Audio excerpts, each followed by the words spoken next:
Hello and welcome to Theology Deep Dive, and today we're looking at an episode from Freethinking Ministries where Tim Stratton, Eric Hernandez, and Josh Klein respond to Idol Killer's critique of Molinism.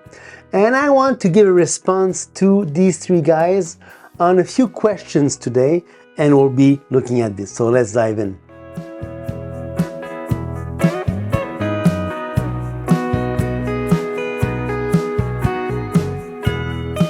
Hello, my name is Patrice Vettel, so let's dive right in and let's look at this. I don't really know Josh Klein, so I'm sure he looks like a fine fellow, a very interesting fellow.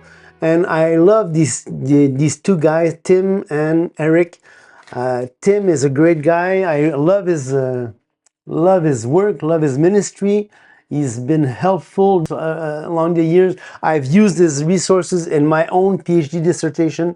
So for me, it is a friend, and I don't want to be seen as attacking him, but his arguments. And this is totally and completely legitimate. And I will be trying to steelman his arguments and hoping that if he ever answers to these arguments, he will steal mine.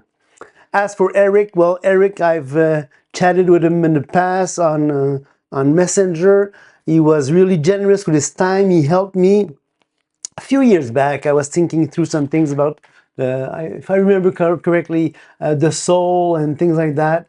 And he really helped me think through some of the elements. I was less philosophically minded at the time, and he helped me think through some things. I love this guy. I love his ministry, and I'm really happy to count him as a friend, even if it is only a Facebook friend. So I have nothing against these guys personally. They are great guys, and I love their way of thinking. I think Eric does an amazing job on the apologetics for the substance dualism. Great job, good articulation for the existence of the human soul, and I really like this guy. So all this being said, I do think that their arguments about open theism, well, I don't know. Let's dive in. So let's listen to this. If even before that, just to kind of set this up, if that's okay. So it's fun. Well, one, it's funny that you say, should we talk about what it is? Not that Warren didn't necessarily talk about it, but I don't think Warren made many objections or actually arguments in the video. That's one of the reasons I brought up, maybe we should have him on. Sure, I want to be charitable, but at the same time, I didn't really see many arguments. I saw assertions. So he says, well, they can't be this or it can't be that. But he doesn't really give arguments as to why not. And for those to just even lay a grounding, if you will, before even the grounding objection, with open theism, it seems that any Christian, most Christians historically are going to use two controls or guides for their understanding of God. One is going to be scripture, and the second is going to be perfect being theology. So for the open theist, as you know, they'll say that God doesn't know the future. The future's open. And it seems that their move here is twofold in order to try and preserve some type of perfect being theology and uphold scripture. And within perfect being theology, God must at least be omniscient, omnipotent, and morally perfect. Well, it seems that their move here, like I said, is twofold. One is they present a grounding objection against foreknowledge or middle knowledge, and then they redefine omniscience in terms of what is immodally, in terms of what is logically possible to know. So that seems to me the two strategies for the open theist. And as Warren just presented or alluded to, that first move is going to be like a grounding objection. Okay, so let's stop right there. I won't be dealing with the grounding objection today. I want to make a full episode on this later on. What I want to look at is that this claim from Eric that open theists must redefine modally what omniscience means. So first thing I want to touch today, is it true that open theists must redefine modally omniscience? Not that they do. I often use the expression myself, God knows what is logically possible to know. That's fine as far as it goes. But does this mean that open theists are committed to this modal version of omniscience? I don't think so, and I'll explain why in a few moments. And secondly, I want to look at this business of perfect being theology. just so that we can have a good idea where we stand. So let's look at this. So first of all, let me just say a few words on on modal operators. Now, a modal operator is something like necessarily or possibly. All right. So in modal logic, usually you've got two modal operators that are used. So there is necessity and there is possibility, and the two modal operators can be defined one with the other. All right. You can define possibility in terms of necessity, and you can define necessity in terms of possibility. Now, where the problem lies, in my opinion, and this is something I researched in my own PhD dissertation, was that historically there has been a kind of equivocation going on with the notion of possibility and the notion of contingency. Indeed, since Aristotle, possibility has vacillated between two meanings, two different, completely different meanings. Well, completely different. They are different meanings. So, because Aristotle used two words to express possibility, one was translated in Latin by possibile, and the other was translated in Latin by contingents. Now, Dunaton was translated by possibile and described a unilateral possibility which allowed necessity. Indeed, on possibile, necessity entails possibility. In other words, something cannot be necessary if it's not even possible. So that's the basic idea behind this. Now, the other word was endecomenon. So endecomenon was translated in Latin by contingents and described a bilateral possibility which excluded necessity and excluded impossibility. And this ambiguity in Aristotle led modal logic to have two incompatible theories of modality in terms of contingency. For something to be contingent, it has to be possible to be and possible not to be. So in terms of a proposition, so for a proposition to be contingent, so it must be described by the conjunction of possibly P and possibly not P. So there's this conjunction that it is at once possible to occur and possible not to occur. All right? So this is essentially what contingency means. Now, because of this, we are left with three modal operators in terms of modal logic. Not just two, three. Now, you can keep two, but if you want to give an account of contingency, then you are stuck with between two choices. So either you decide to go for three modal operators, so necessity, possibility, and contingency, and then you can keep bivalence, so either a proposition is true or false, or if you want to keep two modal operators, so necessity and possibility, then you can go towards a L3 system. So, for instance, a Lukasiewicz model system, like an L3 system. Why?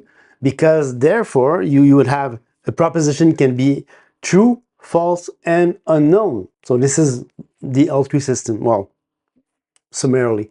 Now, I haven't taken the time to dive very, very deeply in the Lukasiewicz systems, L3 and so forth. Now, Lukasiewicz's work is something to read, but he had a profound influence on Arthur Pryor, and Arthur Pryor, I did dive into his work. I mean, Arthur Pryor's work is amazing on tense logic. So I really, really suggest for anyone want to go deeper in this to try and handle the Pryor's work. Now, the problem with Arthur Pryor's work is that his symbolism, his symbol logic, while he uses the Polish system because of Lukasiewicz's influence on his work, so it's not the same symbols that we have usually in either America or in Europe or in Canada. So it took me a while to figure out and to be able to manage his symbolic notation, because it's something. At least you know how in in today's modal logic, you have parentheses, and you have arrows, and you have all these things that help you decipher the, the, the, the logical proposition. Well, none of that in Polish notation, just letters one after the other, and you have to figure out how this worked. And it was right. It took me a couple of months just to start having a handle on how to read this thing. So the Polish notation is very, very interesting. Now, this being aside, so we are left with 3 modal operators. This is my choice because I want to keep bivalence, like Arthur Pryor wanted to keep bivalence. So because I want to keep bivalence, I will use the 3 modal operators. Now, if I want to make sense, truly make sense of contingency as a true modal operator, this, I believe, and I'm not going to argue for this here, but I believe that this gives us an open future. And so, which is why I don't think that presentism alone is sufficient to yield open theism. So I believe that this was the argument from Warren McGrew. I love Warren's work, amazing channel, link will be in the description. But I think that presentism alone is not sufficient. Well, actually, I mean, open theism could work on the growing block theory of time, not just presentism. But I think it's not sufficient. What is necessary for open theism, I think, is open future. So if you have an open future, you necessarily have open theism, I think. So before diving deeper into this, I want to look at this article from Alan Rhoda, and I had him on last week. 2 weeks ago. I'll have him on again soon on the channel. But right now, let's look at one of his article on open future. And I think this is an important thing to tackle. Essentially, what Alan Rhoda says here is that one concerns the openness. So open theists are theists, broadly classical. So broadly classical theists. I would say, following Ryan Mullins, you could say that we are neoclassical theists, although he doesn't want us he doesn't seem to agree that we are neoclassical, because he will want to divide between classical models of God, neoclassical models of God, open theistic models of God, and so on. But I simply think that he's wrong, and that we broadly fit in his category of what he calls neoclassical. Nevertheless, let's continue with this article from Alan Rhoda. So he says, but why the qualifier? What puts the open in open theism? The answer to that question has 2 sides. One concerns the openness of the future, meaning roughly that the shape of things to come is not fully given in advance. Instead, things are progressively taking shape as events unfold, as choices are made, as contingencies becomes resolved, one way or the other. The other side has to do with the openness of God, who, according to open theists, freely enters into dynamic, ongoing two-way relations with his creation. And so Alan will say, I give reasons for thinking that if the future is causally open, then it is open in all 5 senses. And these 5 senses are, it is causally, ontically, alytically, epistemically, and providentially open. What does it mean by this? Well, he says essentially that first, the future can be described as causally open if relative to time t, if and only if there is more than one causally possible future relative to time t. Secondly, it is said to be ontically open relative to time t, if and only if the world state at t does not stand in an earlier than relation to a unique and complete series of subsequent world states. What does he mean by this? So that relative to time t, there's not just one future history, one future thin red line like Belknap describes in front of us. So there is more than one compossible future at time t of compossible histories. So thirdly, the future is analytically open. Simply put, the future is analytically open just in case there is no complete true story depicting a unique series of events as the actual future, which is why it is hard to reconcile open future with any kind of possible world semantics, because by definition, a possible world semantics is one maximal proposition describing one world, which is, well, if it describes the world as it is, it doesn't describe contingency. And for me, this is a problem. Fourthly, the future may be said to be epistemically open, which is to say essentially that the future, just in case that it is analytically open as far as anyone infallibly knows. So no one can know infallibly what it says because it's analytically open. There's no one one true story about the future. And finally, the future is said to be providentially open. And I think this fifth point here, this point right there, is the most important difference between Molinism and open theism. Not anything about omniscience. This is the most important aspect that differs from Molinists and open theists. This is the crux of the matter here. And so the future, hence we may say that the future is providentially settled if and only if God exercises meticulous providence, that is, if and only if God efficaciously ordains whatsoever comes to pass. If, on the contrary, God exercises non-meticulous or general providence, then the future is said to be providentially open. So for me, this last point is the most important point. So yeah, let's go there. I want to look at this later on, but let's look at this. This is taken from the introduction from Fredozzo's translation of Molina in his introduction.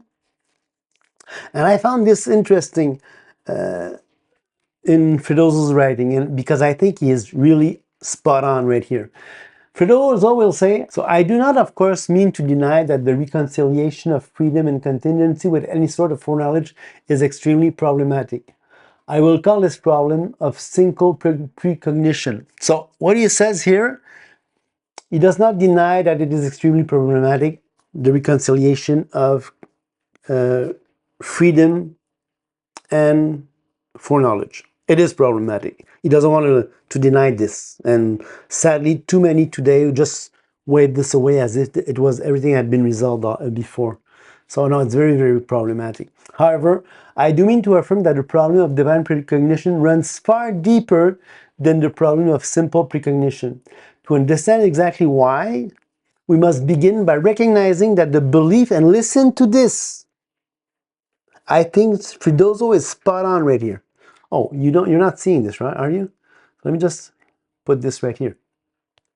So to understand why, we must begin by recognizing that the belief, let me listen, that the belief in divine foreknowledge is not in itself a foundational tenet of classical Western theism. This is Fredozzo saying this. He's a Molinist. He translated Molina. Molina's work, and this section of Molina's work, and instead it derives its lofty, and listen to this, instead it derives its lofty theological status from its intimate connection with the absolute central doctrine that God is perfectly provident. God is perfectly provident, and this is the central tenet of this is why I was saying that the basic difference between Molinism and open theism is the idea that the future is providentially open.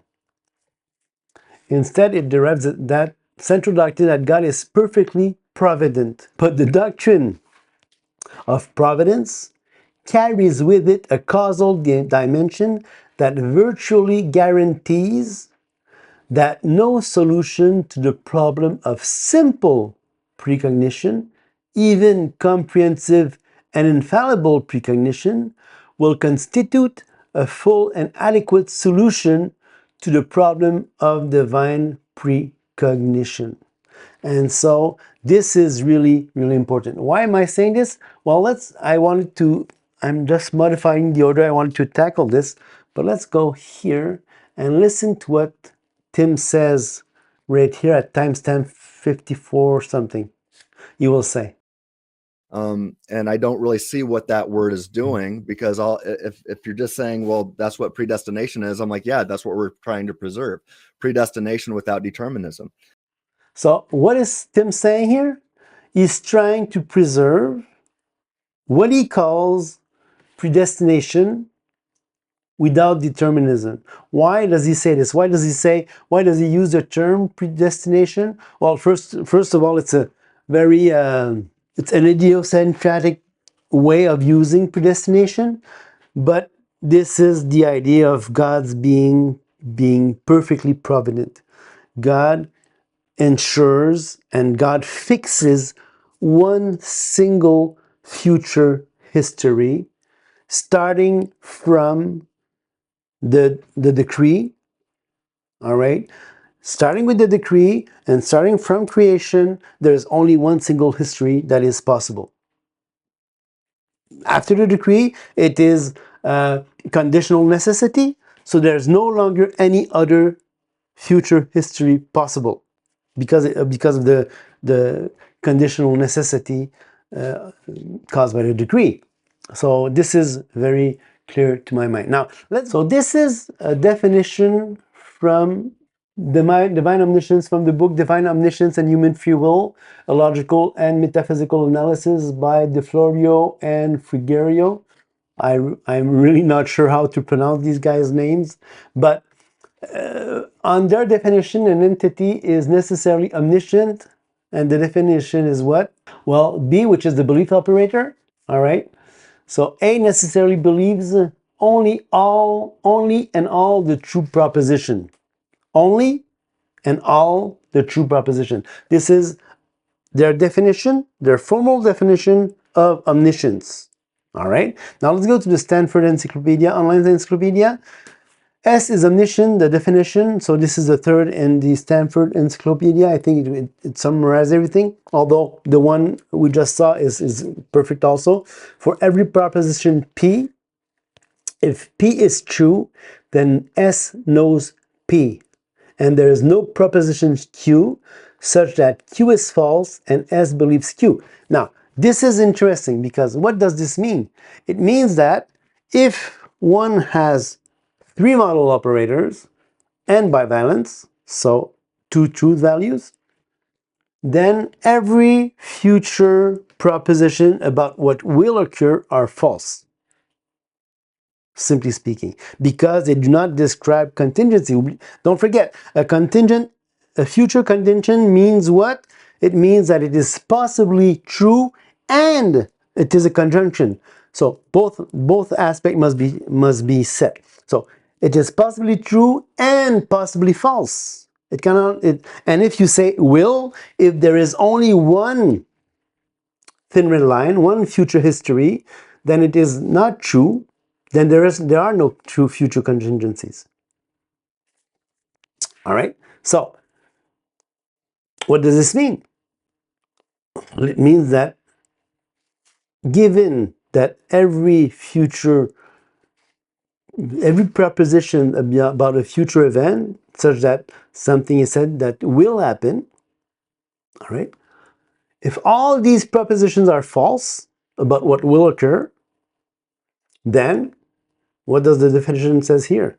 For every proposition P, if P is true, then S knows P.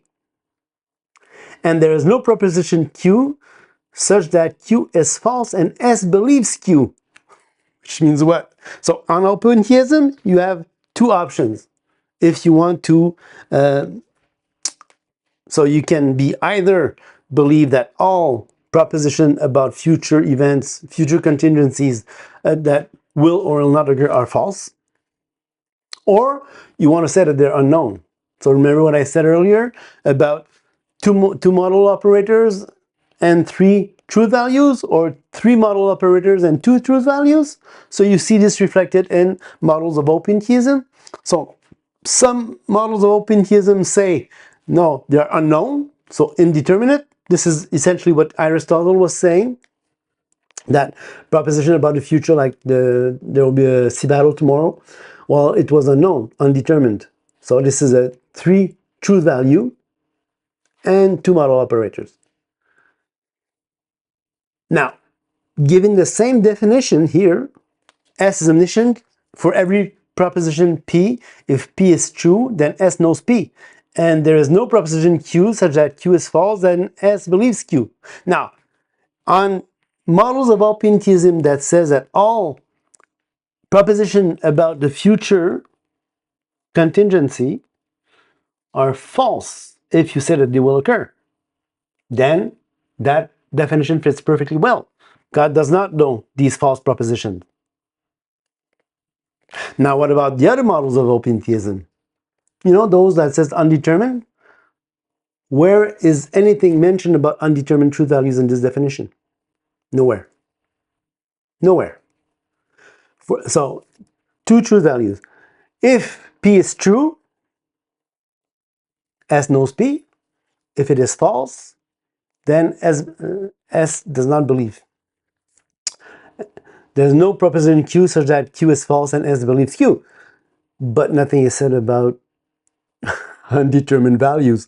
So God is not obliged to know undetermined values for future proposition. It fits perfectly well with this definition. There's no problem keeping that definition. Now let's go back to Pryor, Arthur Pryor. Let's go to his work here. Very interesting in his Formalities of Omniscience. Very great paper. I encourage you to read this. This is a relatively easy paper to read, although he gets into the weeds a little bit, but it's a fascinating paper, and I really encourage you to go for it. So let's go here and go to Formalities of Omniscience. Okay, so this is Arthur Pryor's text here on the Formalities of Omniscience. So let's just go for his first proposition here. So this example is sufficient to show that one way in which we might be tempted to translate God as omniscient simply will not do. I mean the translation for every P, God knows that P. Simple proposition, simple definition. And then he will say for every P, if P, then God knows that P. That's roughly equivalent to some of the definitions that are in the Stanford Encyclopedia, roughly equivalent. All right, and so what happens here? So Pryor will go through a lot of entailments from proposition 2 here. He will go into many things. Then he will come to proposition 7, which is very interesting. He will say, so it is always has been and always will be the case that for all P, if P, it is always has been and always will be the case that for all P, if P, then God knows that P. Okay, so here I just copied proposition 2 because he just mentions that 7 is an extension of 2 here, and I just wanted to make sure that I had this again here so that you guys could see it. So I just copy and pasted this proposition 2 here. Now what he will say, listen to what he will say here. But now I want to raise a subtler point. Is the believer in God's omniscience committed to the following proposition? For all P, if it is the case that P, God has always known that it would be the case that P. Is the believer in God's omniscience committed to the following proposition? For example, if I now scratch my head, God has always known that I would scratch my head on this occasion. The first thing to be said about this proposition is that it isn't a simple logical consequence of God's omniscience in the sense of proposition 7 here. Why not? It does not follow from proposition 7 that if at any time it has been the case at that time that it would be the case that P, then God knew at that time that it would be the case that P. All right? But this is not enough to give us proposition 8 unless we supplement it by proposition 10. for all P, if it is the case that P, then it has always been the case that it would be the case that P. If 10 is false, so if there are such thing as true contingencies, if 10 is false, we are not committed to 8. Very simply put. So this whole nonsense about open theism, do not believe the future, that God believes the future, knows the future, that's false. That's patently false. God knows the future as it is. Meaning with true proposition and false proposition. Very simply put. And if you have 2 model operators and 3 truth value system, like a Lukasiewicz system, L3 system. And by the way, Lukasiewicz system, L3, has real-world applications. So it's not a woo-woo thing that to have 3 truth values. Now, I'd rather keep bivalence. I wanted to keep bivalence. So I want to keep the principle of excluded middle, and I want to keep bivalence. So I think that the best way to take into account logic is to posit 3 model operators and keep bivalence. I think this is the best way to do it. But L3 works for many real-world applications. So why would it be false? I don't know. I don't know enough about it to say, well, it's to brush it away and say it's nonsense. It's not nonsense. And furthermore, Lukasiewicz system, L3 systems, fit in terms of communication, in terms of knowledge, in terms of knowledge bases and things like that. So, which seems to fit right into the whole concept of omniscience. The second thing I wanted to talk today about was this thing about perfect being theology, about our idea of God. And so perfect being theology, what is it? Well, so Eric said that, let's go back to what he said. I don't want to put words in his mouth. So let's go back to what he said here. With open theism, it seems that any Christian, most Christians historically are going to use 2 controls or guides for their understanding of God. One is going to be scripture, and the second is going to be perfect being theology. So for the open... So 2 guides, one is scripture, one is perfect being theology. Now, for me, when I hear this, this says to me, to my understanding, is that this whole thing of perfect being theology is put on par with scripture. Because, as he argues, well, not directly, but this is the control for understanding scripture.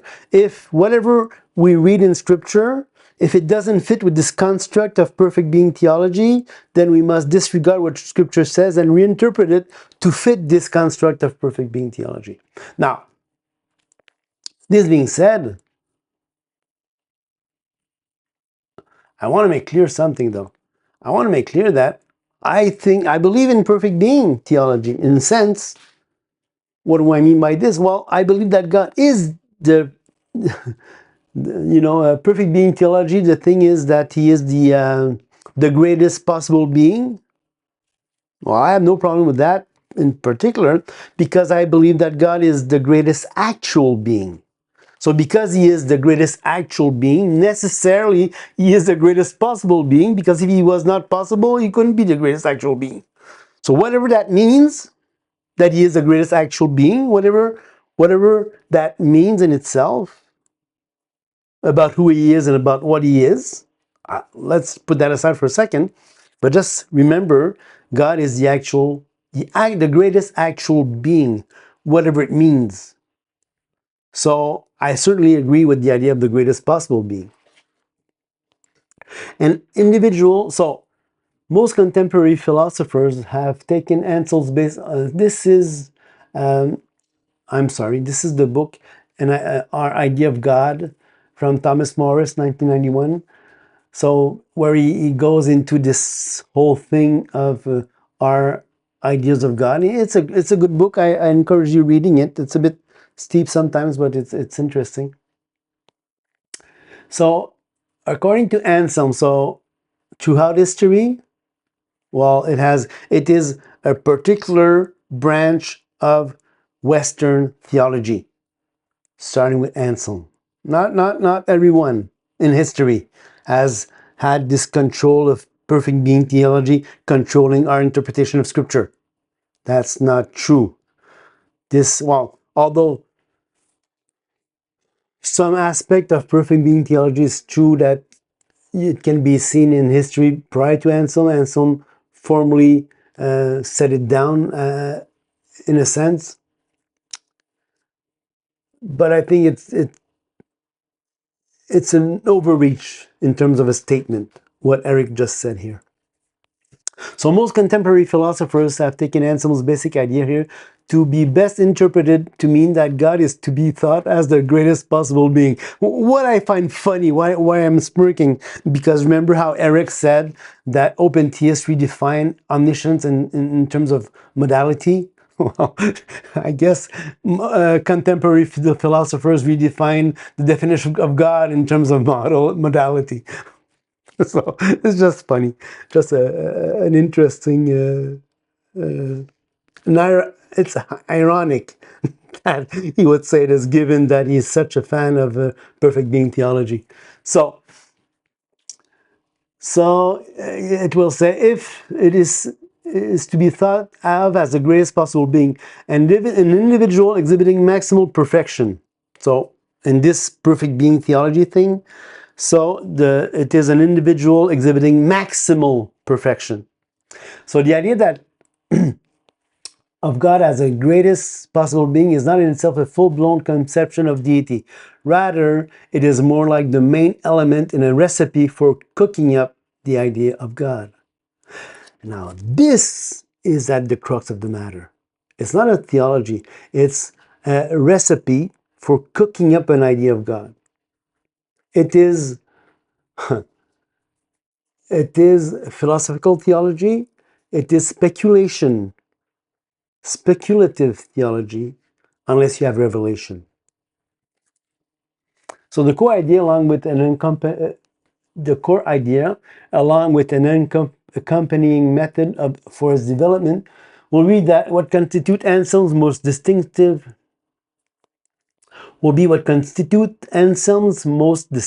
contribution to religious thinking, the philosophical procedure known as perfect being theology.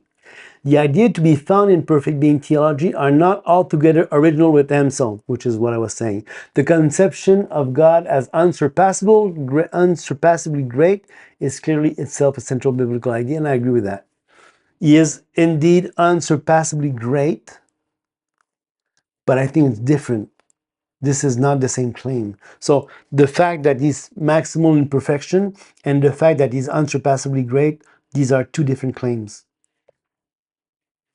So we can characterize the core of perfect being theology as the thesis that God is a being with the greatest possible array of possible great-making properties.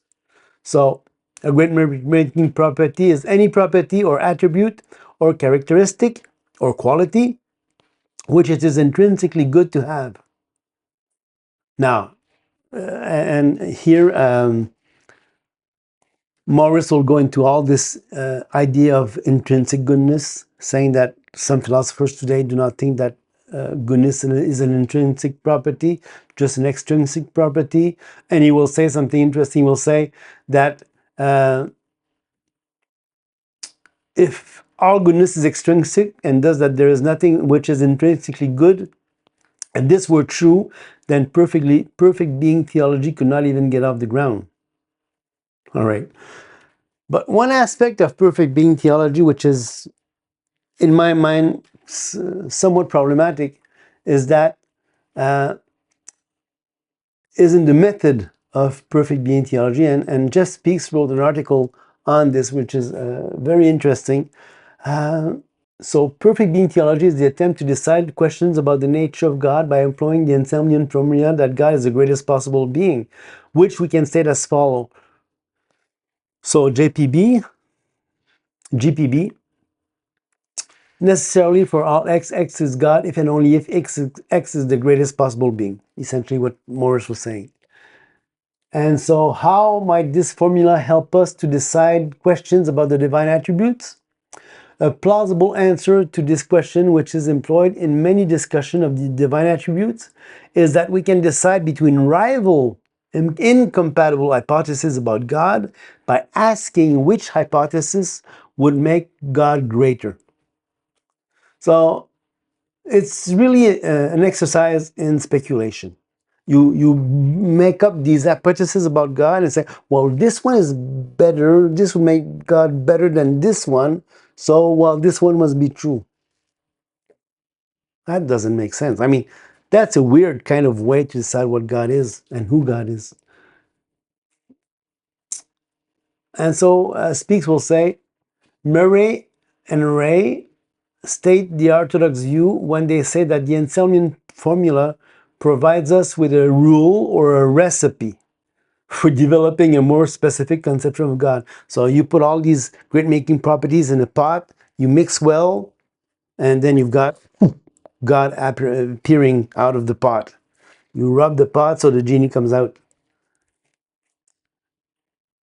Now, in doing so, I won't challenge the truth of this proposition here. And I think it's true. Like I said, God is the greatest actual being. So necessarily is the greatest possible being. So whatever that means, that he is the greatest actual being, whatever that means, well, it's true. So I'm not challenging the truth that God is the greatest possible being.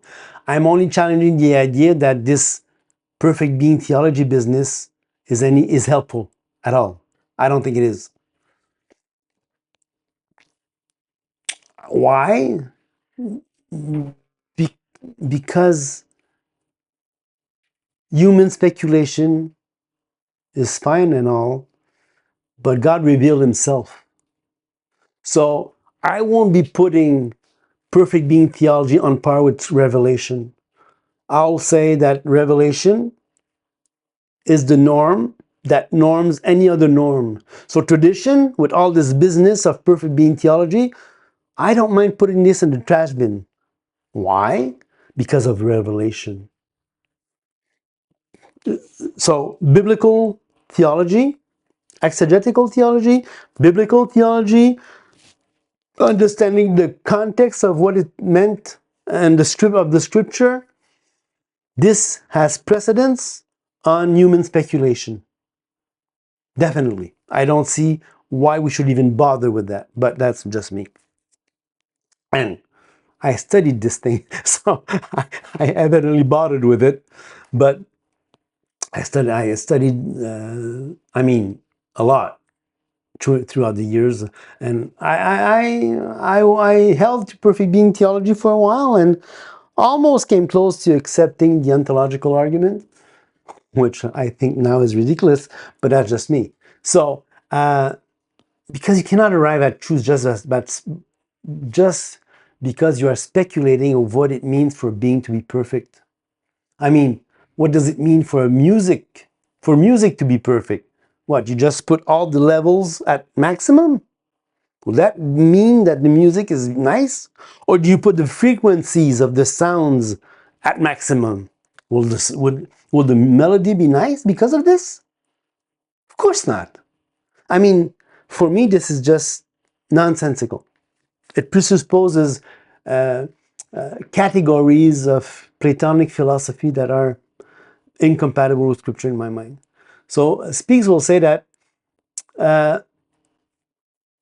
perfect being theology presupposes knowledge of divine nature that we might have wanted perfect being theology to provide rather than presuppose. So we start with presupposition of what God should be like, and then we say, well, this is what God is like, which is nonsense in my mind. So he will say, but again, it looks like some classes of object will yield the wrong result, whereas others will assume the sort of knowledge of God's properties that we want our method to deliver. So it's like circular reasoning. Oh, this is what I want God to look like because this is what I think God must be because He's perfect. Oh, listen, this is what I got. Amazing. Just amazing. This is nonsense in my mind. I'm sorry. But yeah. Furthermore, I think that there is this author, Yoram Hazony. I believe he's a Jewish author. Fascinating and interesting. He wrote an interesting article in Jerusalem Letters. He will say, can you, I guess I need to, yeah, I think this is better. So he will say, wait a second, I'm trying to find, oh, there it is. Okay. Questions about perfection. And the title of his article is The Question of God's Perfection. So it's pretty on spot today. So this author will say, this brings us to the question of what we are talking about when we speak of God as perfect. The Bible and Talmud appear to avoid explicitly attributing perfection to God, although they do, of course, refer to God's justice, mercy, wisdom, and so forth. This hesitation to refer to God himself as perfect is particularly striking in that the early rabbis were certainly aware that Greek philosopher equates God with a perfect being. So he says, first, there is the perfection that is found in formal or ideal systems such as mathematics.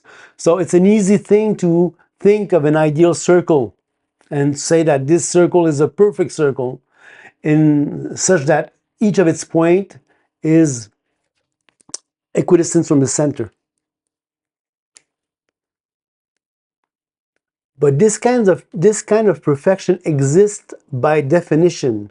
The ideal circle has no points that fail to be equidistant from its center because a circle is defined as a figure, all of whose points are equidistant from its center. But this kind of perfection, so what he says here, but this kind of perfection, by definition, exists only in fictional construct. There are no perfect circles in reality, and the same will be true for all other ideal constructs. None of them exist in reality. None of them have true being. This means that the perfection that is found in mathematics and other ideal systems is not of much use in discussing God's perfection. For if perfection is to be meaningfully attributed to God, it must be something that can exist in reality, and the perfection found in formal or ideal system is not a quality of real things. He will also say, second, there is a perfection that is attributed to real things. When we say that some real world thing is perfect, we mean something quite different from mathematical perfection. Normally, we mean that the thing under discussion has attained the best possible balance among the principles involved in making the kind of thing it is. There is an inevitable trade-off among the principles of perfection, and perfection lies in the balance among them. And this is so whether what's being judged is a bottle or a horse or a wine or a gymnastic routine or natural human beauty. So any of these things can be perfect in reality. So does this mean that this perfect bottle is God? Of course not. So perfection is, in other words, perfection is really culturally dependent. And in his book, so I always forget his name. So Hazony, in his book, The Philosophy of Hebrew Scripture, will say, he will say in a note, page 304, as far as I can tell, the Bible makes no claim to the effect that God is perfect. The argument for God's perfection enters the Western traditions to the philosophy of Greek thinkers such as Xenophon, Parmenides, and Plato in the Timaeus. For the incompatibility of the doctrine of God's perfection, so it continues. But the idea of God's perfection is perhaps compatible with a reading of Scripture as law, but the concept of the covenant, which depends essentially on recognition of God's weakness cannot, so far as I can see, be recognized with the doctrine of God's perfection under any circumstances. So what does this mean? Well, I'm not saying that I agree with Hazony.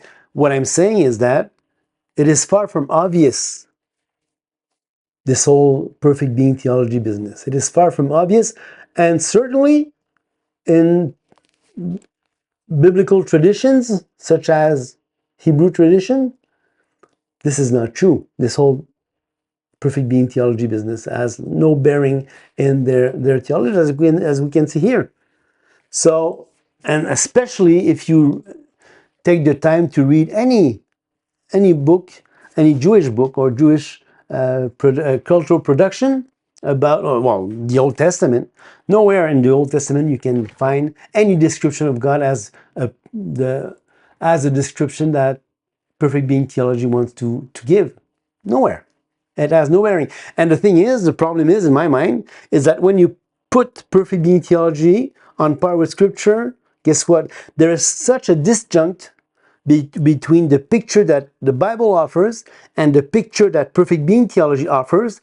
There is such an incompatibility between the two that necessarily, in my mind, what happens? You just throw away the Scriptures altogether. Who cares about the Scripture? We've got this big, beautiful construct of perfect being theology, and this is what we want to keep. And every time I read the Scripture, every time I read the Bible, I want to make sure that I have this construct in my mind. I have my glasses on and I read perfect being theology, and every time I come in Scripture to something, and so the Scripture can never critique my theology.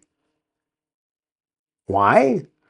Because I just disregard any passages that doesn't fit my theology, that doesn't fit my tradition. So you're just making the tradition again above Scripture. So for me, this is nonsense. Okay, so yeah, I want to go through.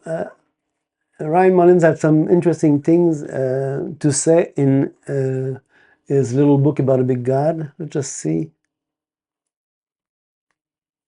Oh, well, essentially, he was describing what perfect being theologians meant. Oh, I think he had something interesting in chapter 2. Let me just see here. Oh, yes, that was interesting. So, in discussing perfect being theology, or in discussing the attributes of God, Ryan will say, let me just go here. I thought this was interesting. Speaking of cognitive excellency. So now Ryan is a Molinist, and I thought this was interesting. He will say, God has maximal cognitive excellency, which involves all of the powers associated with beliefs. So God has maximal cognitive excellency, which involves all of the powers associated with beliefs, rationality, and emotions.